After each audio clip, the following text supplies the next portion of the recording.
Welcome to Wawa Sandwire. Today we're talking about Bersatu Youth's strong defense of party president Muhyiddin Yassin amidst a blistering internal feud. Yeah, this isn't just, a typical disagreement.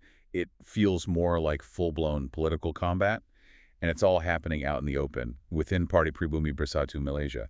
We're seeing the youth wing, a pretty significant part of the party structure, directly confronting a very senior Supreme Council member. And what really makes you sit up and take notice, I think, is just how intense it all is.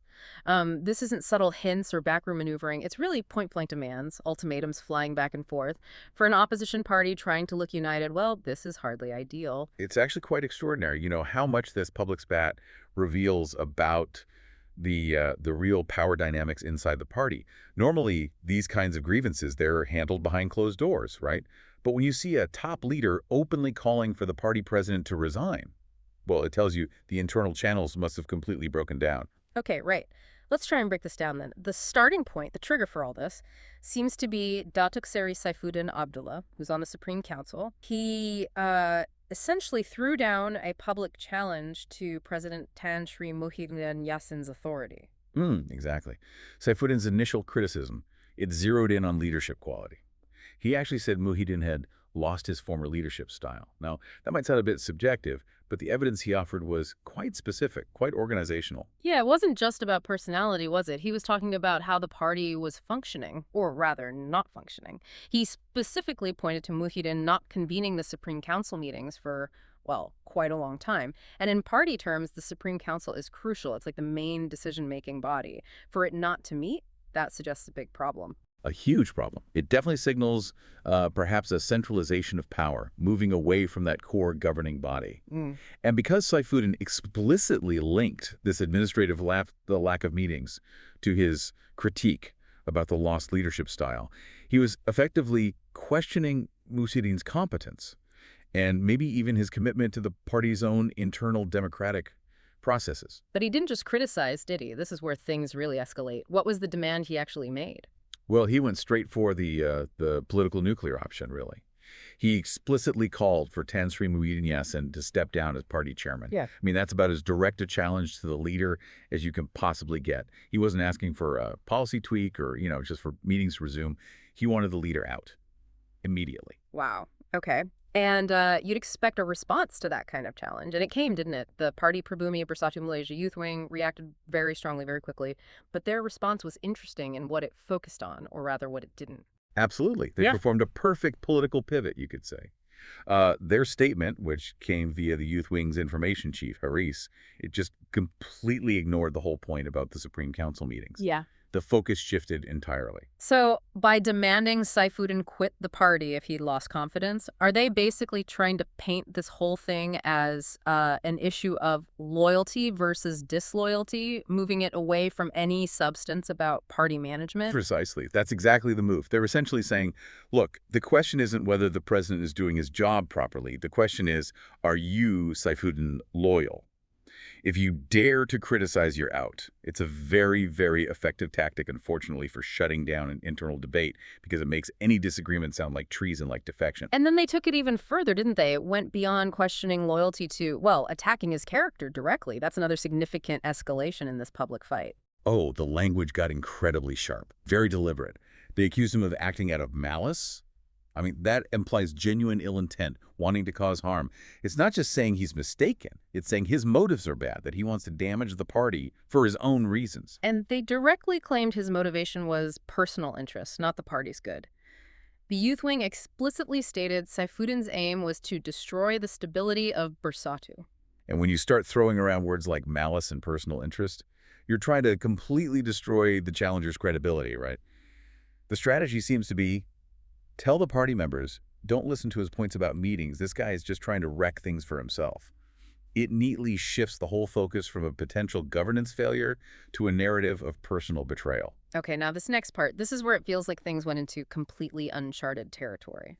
The youth wing's demand about the party's disciplinary committee. They didn't just want action, they wanted a very specific and frankly quite shocking kind of action. Yes, this is absolutely the critical point, I think. The youth wing demanded severe and swift action against Saifuddin by the disciplinary committee. But it was how that was truly stunning, the specific procedural instruction they gave. They actually demanded action without needing complaints, investigations, or lengthy hearing procedures. Is that right? That's exactly it. They were demanding, essentially, a political punishment without any semblance of due process. You have to remember what the disciplinary committee is for.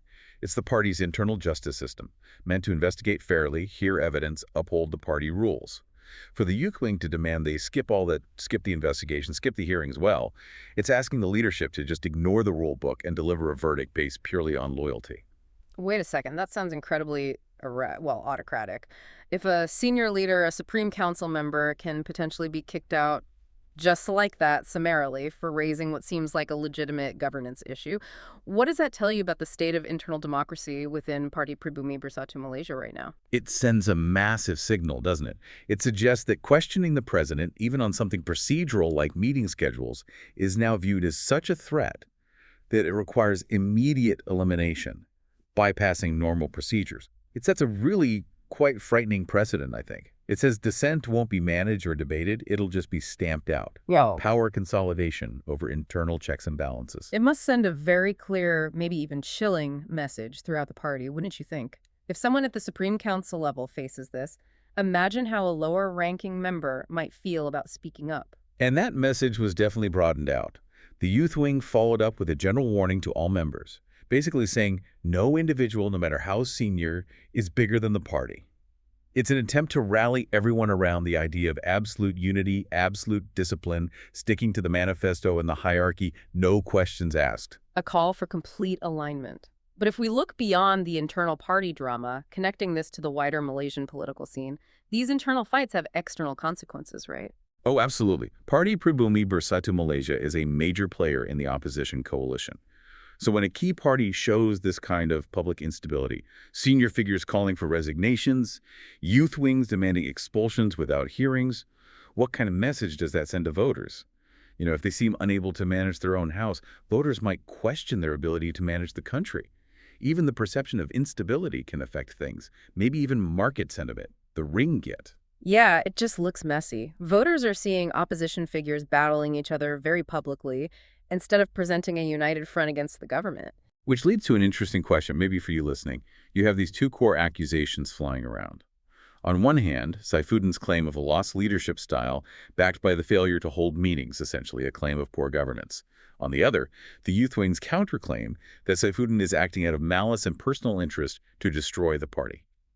Which of those two narratives do you think is actually more damaging to Bersatu's future prospects?